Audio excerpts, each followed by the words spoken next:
All of the Los Angeles Lakers players who signed eye-catching new contracts this summer will be trade eligible on January 15th, with one exception. This is due to certain restrictive language in the league's current collective bargaining agreement, which effectively prevents current starting forward Jared Vanderbilt from being traded until the 2024 offseason. Vanderbilt signed a 4-year, $48 million contract with Los Angeles after August 8. The Lakers face tough opponents like the Boston Celtics, Dallas Mavericks, and Minnesota Timberwolves in December, along with 3 back-to-backs and 2 games on holidays, with just one back-to-back towards the end of the month and a 5-game homestand, the longest stretch of home games the Lakers have had this season. January is much simpler.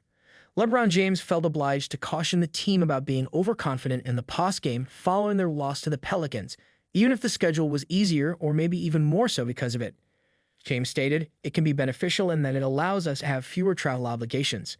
However, there is a risk when you begin to feel at home and start to get comfortable. Therefore, we must realize that we are not entitled to relaxation just because we are at home. Although it is undoubtedly more comfortable to sleep in your own bed, we still have to compete because teams will enter our facility intending to perform the same tasks they have been performing while traveling." James, who is 21 years old and 39 years old, has seen it all. He speaks from experience when he cautions the players against not being as focused at home. The last thing the Lakers need to do, sitting at 500 and holding the 10th spot in the West, is take it easy or think that any team is not as good as them. Injuries to important players persist, and the squad still has a lot to learn about starting lineups and player roles. Los Angeles needs to play poor basketball and focus on the little things like boxing out, switching to shooters, and getting back on defense if they want to make up for this schedule's weakness.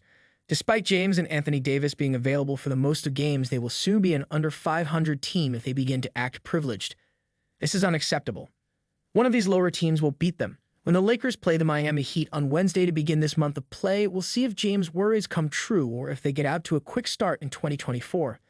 The NBA is officially in trade season, and the Los Angeles Lakers are expected to be the most active team among the contending teams. It's obvious that the Lakers need to add more players at the trade deadline after a terrible December slump drove the club back to earth. The Lakers can make almost any move profitable by trading draft assets in addition to contracts.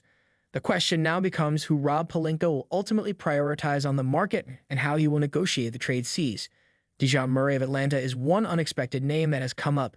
Due to the fact that the Murray-Trae Young chemistry has not been successful in Atlanta, the Lakers are considering trading for Murray. Straight-up trading for Murray is feasible, though it could be challenging. It may therefore require a 3-team trade if the Lakers are genuinely interested.